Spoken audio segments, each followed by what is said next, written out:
Une émission où on se pose la question, acheter seul ou via un professionnel, quelle est la meilleure idée? 3 expertes au top pour cette deuxième partie où on va faire un point sur les chiffres et les faits. Vous êtes 3 femmes de tête. Élodie est avec nous, elle nous vient de la Guadeloupe. Oui, je suis très contente d'être avec vous aujourd'hui. C'est la première pour moi. Oui, Marie Beaujolais-Val-de-Saône, notre pensionnaire attitrée. Sabrina Montpellier. On fait le tour du monde là en 5 minutes. Ah oui, c'est ça, oui, effectivement. Ce que je vous propose, c'est qu'on regarde déjà, pour se mettre dans le bain, un petit reportage où Marjorie nous fait découvrir le temps de travail caché des agents immobiliers. Regardez. J'ai 2 estimations dans la même copropriété. Une estimation pour un jeune couple qui a 2 enfants et qui souhaite avoir sa propre maison. Et un couple également avec 2 enfants où l'habitation est trop petite. Allez, on y va.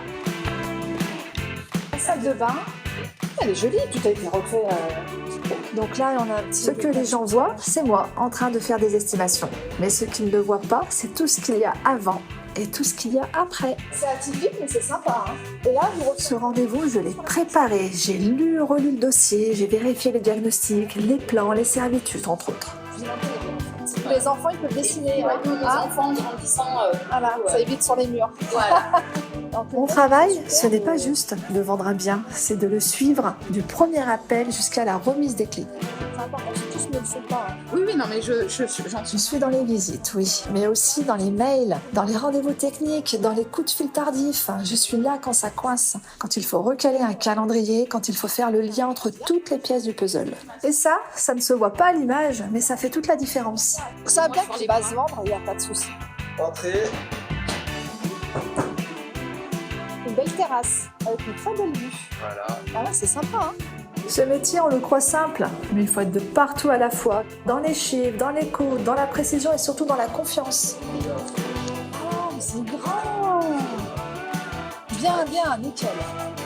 C'est sympa, hein. Il y a des placards là. Franchement, c'est magnifique. Ah bah merci beaucoup Merci pour votre beaucoup. accueil. À bientôt. Avec plaisir. À bientôt. Bonne journée. Bonne Au journée. revoir. Et pendant ce temps-là, j'ai aussi échangé avec un artisan pour un devis, j'ai relancé un notaire, j'ai envoyé une estimation à un vendeur un peu perdu et j'ai pris 15 minutes pour rassurer une acheteuse qui commence à douter de son prêt. Alors cet après-midi, c'est 2 appartements dans la même copropriété. Une visite, c'est important, mais surtout ça prend du temps pour expliquer, du temps pour noter les bonnes questions à poser et le temps pour un potentiel coup de cœur. Une offre, c'est bien, mais ce n'est qu'une étape, un nouveau dossier complet à étudier.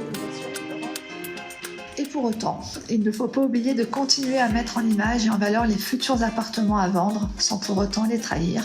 Une bonne photo, c'est une photo qui dit la vérité. Alors non, je ne fais pas que de l'immobilier, je fais des projets de vie et parfois, je les sauve même en coulisses. Alors voilà, effectivement, on voit que le métier d'agent immobilier est extrêmement complet. Avec les nouvelles réglementations, on sait aussi qu'il y a beaucoup de choses à faire. Élodie, la première chose que fait un agent immobilier quand il s'occupe d'un bien, c'est quoi ? Alors, d'abord, il y a le premier rendez-vous avec le client. C'est de bien comprendre le projet immobilier du client vendeur, Ouais. bien cadrer son projet. Oui. Ensuite, on va passer à l'estimation. L'estimation est vraiment primordiale. Alors après, une fois qu'on a estimé le bien, alors il faut le mesurer. On le Il- mesure, oui. on épluche tous les documents également. donc, C'est ça. Alors ça, le juridique et l'administratif, ça c'est ton dada. Hein. Il faut vraiment, en quelque sorte, être très rigoureux pour pouvoir effectuer une vente de manière correcte. Alors, dans le cas d'un appartement, il faut absolument donc lire l'intégralité du titre de propriété et le règlement de copropriété. Bah oui. Parce que c'est là où on découvre souvent... Les DPE. Alors, les diagnostics également, donc le DPE, diagnostic de performance énergétique, et le RP, état des risques et pollution des sols. Pour résumer, on est un peu l'assistant du client. Ouais. On fait les visites, on fait les contrats et on va décrypter les lois qui changent toutes les 4 matins. Tous les 4 matins, c'est ça. Ça change beaucoup.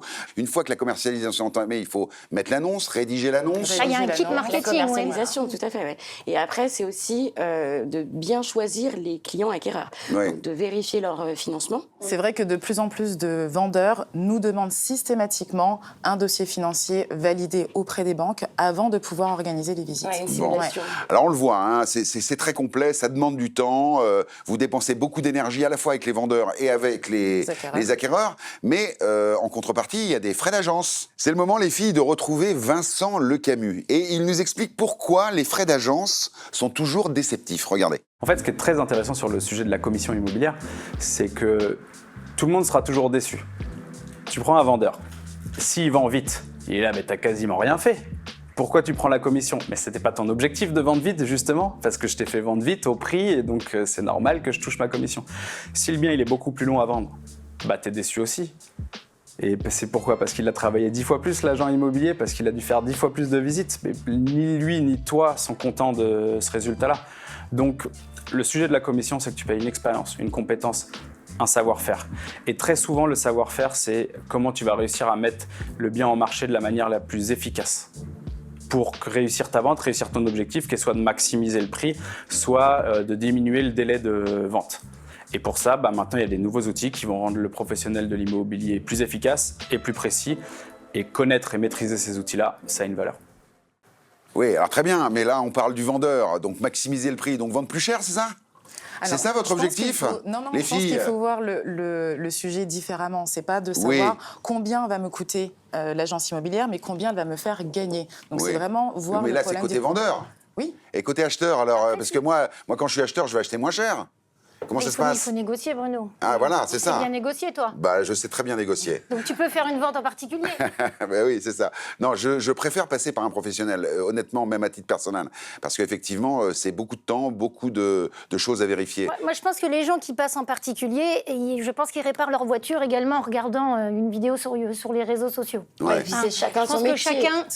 chacun fait comme il veut. On peut vendre en particulier. Il faut être un minimum expert. Et un minimum rompu à ces sujets-là. Toujours avec Vincent, regardez son avis. Est-ce qu'il préfère acheter en professionnel ou acheter en solo? Regardez. Avec Imo2, j'ai rencontré les professionnels de l'immobilier avec un a priori au départ qui est l'a priori de beaucoup de Français. Et j'ai découvert ce que beaucoup de Français savent mais ne savent pas, c'est-à-dire qu'il y a plein de professionnels de l'immobilier qui sont très très compétents. Et il y a aussi plein de professionnels de l'immobilier qui sont beaucoup moins compétents. Aujourd'hui, mon lien, ça fait 15 ans que je les accompagne, c'est de faire qu'il y ait plus de professionnels très compétents et moins de professionnels moins compétents. Pour faire la différence entre un professionnel qui est compétent et un professionnel qui l'est moins, moi, les choses que je regarde en premier, c'est combien de ventes ces derniers temps. Il y a la réputation de l'agence immobilière, la réputation dans le quartier et l'irréputation. Moi, j'aime bien regarder les panneaux vendus. Souvent, quand on est dans un quartier, c'est bête, mais c'est le meilleur moyen de voir qui est la meilleure agence immobilière du quartier, c'est les panneaux vendus. Parce qu'en fait, quand on confie son bien à un agent immobilier, ce qu'on veut, c'est qu'il le vende et qu'il réussisse à le faire. Dernièrement, j'ai une discussion avec un agent immobilier que j'ai beaucoup aimé, qui m'a dit « Tu veux savoir si un agent immobilier il est bon? Demande-lui ce que c'est qu'une DIA. » Et on va voir s'il sait répondre. Et très concrètement, je ne suis pas un professionnel de l'immobilier et je ne saurais pas expliquer ce que c'est. Est-ce que je suis pro-agent ou est-ce que je suis pro-solo? Est-ce que c'est mieux de faire son pain tout seul à la maison ou est-ce que c'est mieux d'aller l'acheter dans une boulangerie? Il y a plus de chances que le pain soit bon quand on va chez un boulanger. Mais il y a des artisans boulangers, il n'y a pas grand monde qui va parce que la baguette n'est pas bonne. Et c'est un peu le même sujet qu'on a dans l'immobilier. Vendre avec un agent qui n'est pas compétent, c'est partager de l'argent qu'on pourrait garder pour soi. Vendre tout seul, c'est risquer de ne pas avoir la bonne stratégie et de ne pas être accompagné par un professionnel de l'immobilier qui, lui, fait ça tous les jours et qui est un vrai professionnel. Si demain, je vais vendre mon bien immobilier, que je viens d'acheter d'ailleurs, je passerai par un professionnel de l'immobilier. Mais je sais déjà lequel parce que je connais mon quartier, je sais quel professionnel de l'immobilier est bon, je connais sa réputation. Donc, je suis plutôt pro-agent, mais pro-bon agent. Aujourd'hui, il y a beaucoup d'agents immobiliers sur le terrain. Des très bons, il y en a un peu moins. Je pense que c'est différent quand tu veux acheter parce que, en fait, les biens immobiliers, tu les trouves sur Internet avant de les trouver ailleurs. La réalité aujourd'hui, c'est ça. Alors, par contre, je donne un conseil très bon pour ceux qui veulent acheter. Allez regarder dans les agences parce qu'il y a des biens qu'on trouve moins facilement sur Internet, qu'on pu être cramés, et du coup, vous allez trouver des biens que vous ne trouvez pas ailleurs et quand vous êtes tout seul sur un bien, vous pouvez vraiment bien acheter. Par contre, une fois qu'on a trouvé le bien, on passe avec le professionnel qui a rentré le bien si c'est un professionnel ou on passe en PAP si le bien est en vente en PAP. La problématique que tu vas avoir en PAP, c'est qu'il y a énormément de gens qui surévaluent leurs biens et qui ne sont pas passés par la case professionnelle et du coup qui ne sont pas passés par le fait d'enlever l'émotion et On n'estime jamais bien une chose qui nous appartient. Ça vaut toujours plus cher quand ça nous appartient et quand on y a vécu. Et c'est pour ça que les biens en AP restent souvent plus longtemps sur le marché. La répartition entre professionnels de l'immobilier et particuliers, elle a toujours été la même. 30% vs 70%. 70% pour les professionnels de l'immobilier et 30% pour les particuliers. Moi, je suis arrivé dans le marché en 2009 et on m'a toujours dit les particuliers, ça va monter, avec la nouvelle technologie, ça va monter, il va y avoir de plus en plus de particuliers par rapport aux professionnels de l'immobilier. La réalité, c'est que j'ai fait un graphique il n'y a pas longtemps, donc qui est basé sur... c'est empirique, c'est moi qui l'ai fait, mais la part des particuliers vs professionnels, elle n'a pas bougé. Là où tu as un effet, la loi de Moore, qui fait que la technologie, elle accélère, et pour autant, tu restes sur... pro vs particulier, c'est toujours plus ou moins la même tendance. Je pense que ça va rester comme ça. En fait, il y a un sujet qui est très très important, c'est que la technologie, elle avance aussi bien pour les professionnels que pour les particuliers. La différence, c'est que le professionnel, c'est un professionnel. Il sait comment l'utiliser, il sait comment maximiser et il a beaucoup plus de données pour pouvoir utiliser cette technologie-là. Donc, il sera toujours plus performant à technologie égale. Et donc, les particuliers ont accès à énormément d'informations. Mais moi, ma théorie, c'est qu'ils ont accès maintenant à trop d'informations. Et le travail de l'agent immobilier, il a changé, comme dirait Kylian Mbappé. Aujourd'hui, ils doivent déconstruire les constructions que se sont fait les particuliers sur comment on doit vendre, sur telle théorie de marché, en ce moment ça fonctionne bien, parce qu'en fait ils arrivent avec beaucoup d'informations, mais par contre il y a plein de choses erronées qu'ils ont vues sur internet et compagnie, et donc du coup aujourd'hui la bonne information elle est chez le professionnel de l'immobilier. Avant l'information était chez le professionnel de l'immobilier, maintenant la bonne information est chez le professionnel de l'immobilier. C'est ça qui change. Il a complètement raison dans le sens où il dit qu'il y a une majorité d'agents immobiliers qui ne savent pas ce que c'est qu'une DIA. Ah oui, alors c'est quoi une DIA, Élodie ? Droit d'intention d'aligner. C'est le droit de préemption, c'est ça ? Ouais, c'est ça. Ah voilà, d'accord. Bon, très bien. Ce que je vous propose, c'est de retrouver notre maître à tous, Maître Pontenot, qui lui nous explique les risques juridiques de vendre seul. Regardez. Acheter seul, vendre seul, c'est possible, mais on s'expose évidemment à des risques juridiques. Et pour savoir quels risques on encourt, le mieux c'est d'aller chez le notaire. Bonjour. Bonjour, ah bah je vous attendais, tiens. Ça va ? Bah ouais, super. J'ai plein de questions pour vous, maître. Bon bah on va y aller alors. Eh ben c'est parti. Maître, on va commencer par un cas simple. Le début en général, on commence par vendre avant d'acheter. Quand on vend tout seul, qu'est-ce qu'on risque finalement ? Alors c'est une grande responsabilité de vendre parce que déjà il faut bien informer les candidats à l'achat sur un certain nombre de choses. Et déjà rien que passer une annonce, ça peut déjà être une forme de risque. Parce que par exemple, si on passe une annonce sans le diagnostic de performance énergétique, on encourt une amende. Oui, en tant que particulier, qui peut aller jusqu'à 1 500, voire 3 000 euros. Même dans certains cas, il y a des gens qui ont été condamnés à des sanctions pénales pour des annonces qui sont considérées comme trompeuses. Surtout quand on est seul, il ne faut rien écrire et rien signer soi-même. Parce qu'on n'est pas encadré par un professionnel par définition. Donc avant d'écrire quelque chose, ou de signer quelque chose, il faut le montrer à son notaire. À quoi il faut faire attention pour ne pas être exposé à des risques juridiques ? Alors, c'est vrai que maintenant, la barrière administrative, elle est de plus en plus haute au fil des réformes. Et maintenant, déjà, pour une promesse de vente, il faut quasiment un dossier de vente finale complet, dès la promesse. Et ça, c'est pas quelque chose qu'on arrive à réunir en 48 heures quand on reçoit une offre. Donc le mieux, c'est dès qu'on a le projet de vente dans les tuyaux, on commence déjà à préparer ce dossier. Et après, si on gère mal l'aspect contrat, on peut se retrouver avec un litige et éventuellement un bien qui va être bloqué plusieurs mois, plusieurs années. Est-ce que vous avez eu, vous, dans votre étude, un cas qui peut un peu représenter les difficultés qu'on peut avoir ? J'ai en souvenir un dossier emblématique où des particuliers s'étaient mis d'accord sur la vente d'une maison.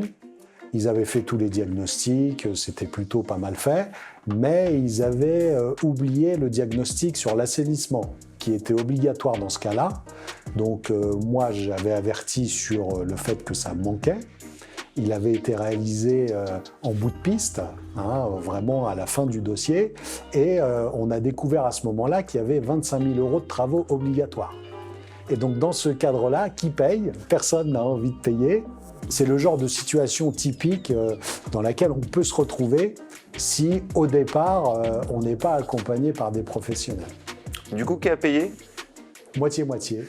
Voilà, bon, les bons conseils du notaire, bien évidemment. Merci les filles, vous avez été au top encore dans cette partie.